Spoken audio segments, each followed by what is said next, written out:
Friends, मैं doctor Digvijay Chauhan आप सभी का एक बार फिर से स्वागत करता हूं अपने इस चैनल में। इस वीडियो को लाइक और सब्सक्राइब करना ना भूलें।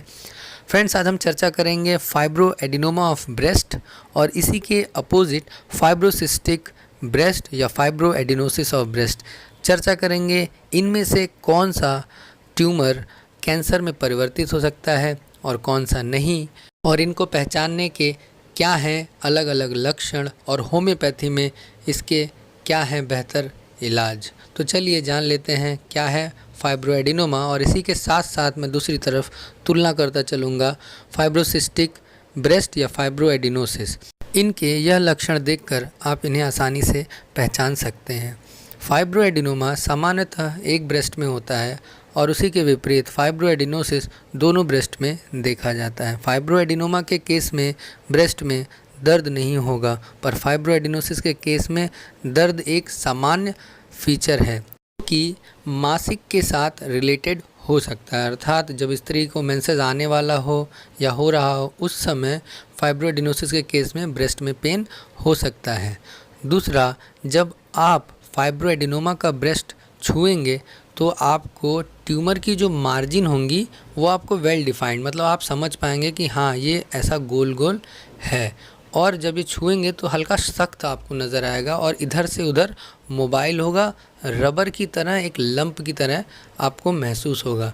उसी के विपरीत जब आप एक फाइब्रोएडिनोसिस ब्रेस्ट को छुएंगे तो वहाँ पर आपको छूने पे एक टेंडरनेस, मतलब आप छुएंगे तो आपको दर्द होगा पेशेंट को और हल्की सी स्वेलिंग भी हो सकती है। और दूसरा, इसकी जो मार्जिन होंगी वो एकदम गोल या चकोर ऐसी नहीं होंगी, आप डिफाइन नहीं कर पाएंगे, इरेगुलर शेप की होगी। यहाँ पर आपको कोई कैप्सूल टाइप की महसूस नहीं होगी, पर आप जब फाइब्रोएडिनोमा का ब्रेस्ट छुएंगे तो वहाँ पर आपको एक कैप्सूल टाइप महसूस होगा। फाइब्रोएडिनोमा के केस में ब्रेस्ट के निप्पल से किसी भी प्रकार का डिस्चार्ज सामान्यतः नहीं देखा जाता है, पर फाइब्रोएडिनोसिस के केस में एक सेरस हल्का सा चिपचिपा हल्का सा हरे रंग का एक डिस्चार्ज कुछ केसेस में देखा गया है। अब मैं आपको बता दूं, फाइब्रोएडिनोमा ब्रेस्ट जो होगा वो बहुत ही रेयर से रेयर चांस है कि कैंसर में कन्वर्ट हो, अन्यथा इनमें कैंसर होने की कोई भी डर की बात नहीं है। पर फाइब्रोसिस्टिक चेंजेस अगर आपके ब्रेस्ट में है तो इसकी कैंसर में परिवर्तित होने की संभावनाएं ज़्यादा हैं। चलिए जान लेते हैं होम्योपैथी में क्या है इसके बेहतर इलाज और क्या है इसकी कारगर दवाएं। दोस्तों, पहली मेडिसिन है कैलकेरिया फ्लोर 6x पावर में। इसे लगभग 1 महीने रोज़ आपको 4 टैबलेट करके खाना है। यहाँ पर जो ट्यूमर होगा वो बहुत ही हार्ड कैरेक्टर में होगा। 1 महीना ये दवा खाने के बाद आप अपने ट्यूमर में काफ़ी आराम पाएंगे। नेक्स्ट मेडिसिन है बेलाडोना 200 पावर में। यह दवा लगभग 1 सप्ताह आपको दिन में एक बार 4 ड्रॉप सीधे ज़बान पर खाली पेट सुबह लेनी है। इस दवा के लक्षण कुछ इस प्रकार हैं कि पेशेंट के ब्रेस्ट को छूने पे एक गर्म सी फीलिंग आएगी, ब्रेस्ट हल्का सा लालपन होगा और छूने पे मरीज़ को दर्द होगा। अगली दवा है मित्रों कोनियम मैकुलेटम 200 पावर में। इसे भी आपको 1 सप्ताह दिन में एक बार 4 ड्रॉप ज़बान पे सीधे लेनी है।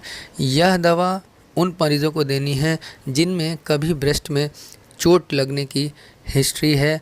दूसरा, उनके निप्पल्स में एक स्टिचिंग पेन सा होगा और पेशेंट हार्ड प्रेशर देना चाहेगा ब्रेस्ट में और उससे उसे आराम मिलेगा।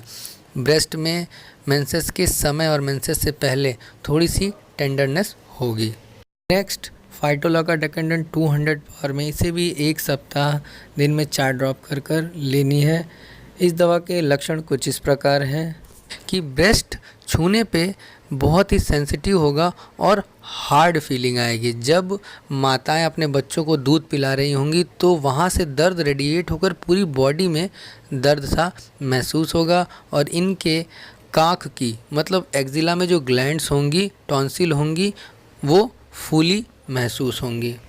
Next, Chimaphila mother tincture. अगर आपको ब्रेस्ट में दर्द रहता है, हल्की सी सोरनेस रहती है और आपको ऐसा लग रहा है कि आपके ब्रेस्ट से मिल्क का सिक्रीशन जैसा कुछ हो रहा है, तो आप इन सारी दवाओं के साथ चीमाफिला मदर 20 ड्रॉप्स सुबह और 20 ड्रॉप्स रात में हाफ कप पानी में मिलाकर पी सकते हैं, आपको दर्द से आराम मिल जाएगा। और इन सारी दवाओं के साथ ही आप एक और मेडिसिन स्क्रोफुलेरिया नोडोसा मदर टिंचर ले सकते हैं। चाहे ट्यूमर किसी भी प्रकार का हो, यह दवा बहुत ही अच्छा काम करती है।